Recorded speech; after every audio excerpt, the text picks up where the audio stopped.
Hello, beautiful. Welcome back at Everything Nice at Mitch, Cycle and Love, and inviting you to like and subscribe to my channel and please hit the notification bell for more updates on my videos. Ayan, everyday vlog.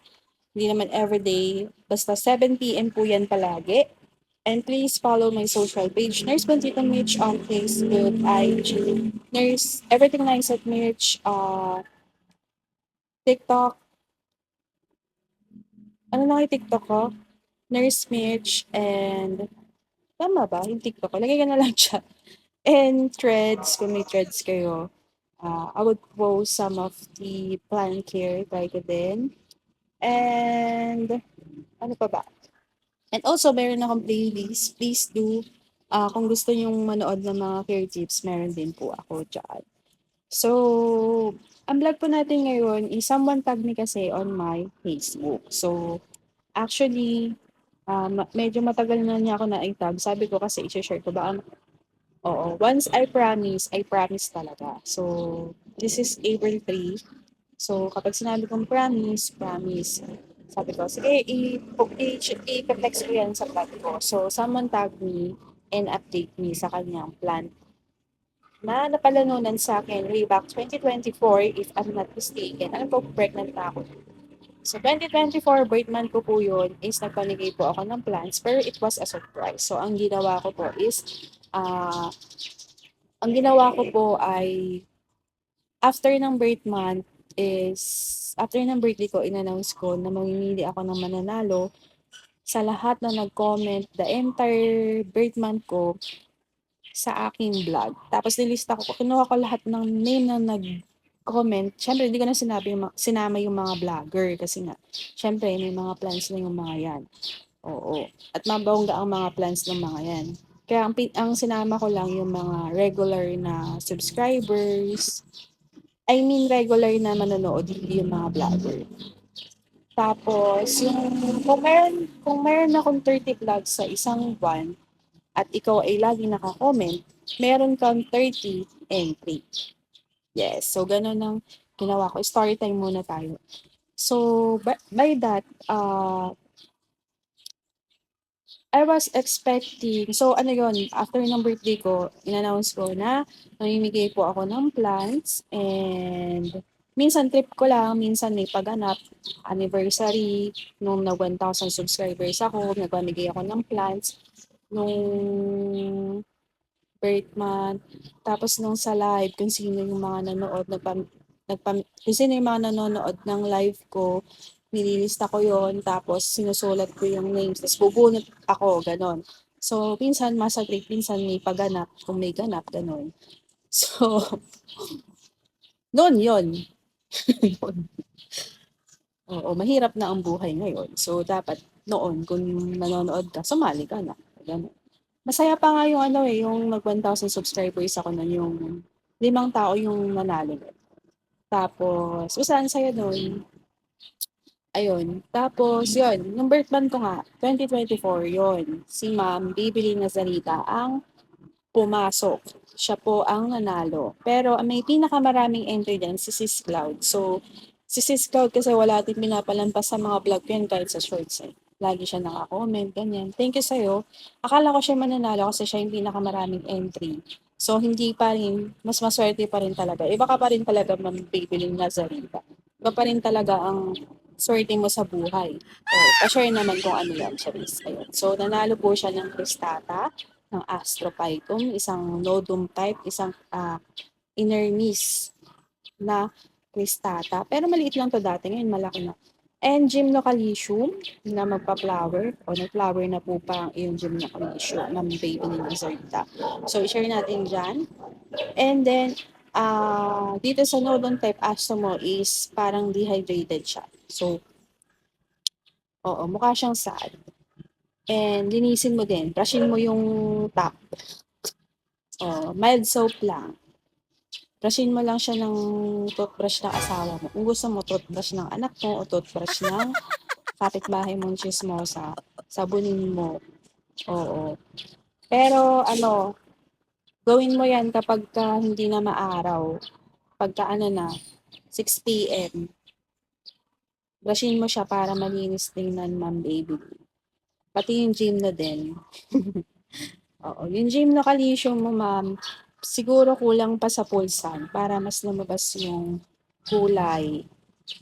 Si ma'am baby nagtanong sa akin, "Pag po ba madalas ka magtubig, nagka-crack yung gym 'no?" Opo, pati sa Astro.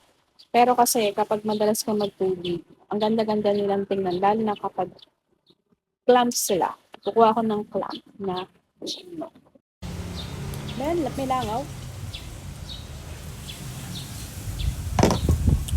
Ayan, kumuha ako ng dalawang gym 'no. Yung isa, laging natutubigan. So, clamp siya, pero hindi naman siya nag-crack. Hindi naman siya nag-crack. Pero pag sobra nga din kayo, nagka-crack. Tapos, bigyan ko na din kayo ng tips. Pagka nagtutubig kayo, wag talaga under the sun, tas yung malilib na tubig, tas maaarawan. Nagkakaroon sila ng brown-brown, papangit yung gym nyo. Tapos yun, ito naman, lagi naman din nagtutubig, pero ang laki na niya. Maliliit lang to dati. Sabi kasi nila, di ba, pag cactus, mabagal lumaki. Pero pag matubig ka, ayun, laki naman na nila. Kasi pagka hindi kayo nagtubig masyado, dehydrated yung gym nyo. Una nyo mapapansin yan sa thorns, dry, tapos pagka malambot.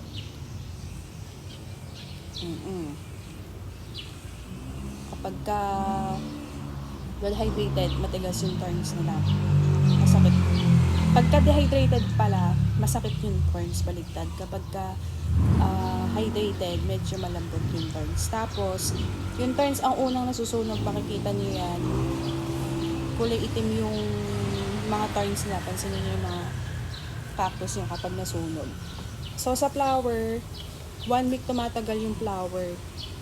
Huwag kayong magpo-pollinate ng first day, second day kasi wala kayong magpo-pollinate. Tapos, minsan kasi hindi nyo naman sure kung kailan nag-flower. Kagaya ko, palaging duty. So, pag minsan, hindi ko alam kung hindi ko naman din monitor sa dami. Minsan, pag hinawakan ko, matigas pa to. Kakabloom lang. Pero pagka medyo malambot na siya, medyo lumalambot na siya, pag na yun, medyo ilang araw na siya nag-bloom. So, kagaya kanina, nag-pollinate kasi ako, tapos sabi ko matigas pa to. So, baka second day. Mabango yung flower ng gin, no? Ayun. So, pag matubig kayo kasi is mabilis silang lumaki. Tapos, kung magtutubig kayo, make sure yung soil nyo is 40% na perlite, tapos 60% is yung tawag dito, soil. So, it's up to you. So, observe nyo din kasi depende din yan sa soil nyo. Baka masyadong masoil yung soil nyo, is tubig kayo ng tubig. Actually, pag masoil yung soil nyo, mataba sila. Kapag drainable masyado, payat sila. Tapos, madali silang ma-dehydrate.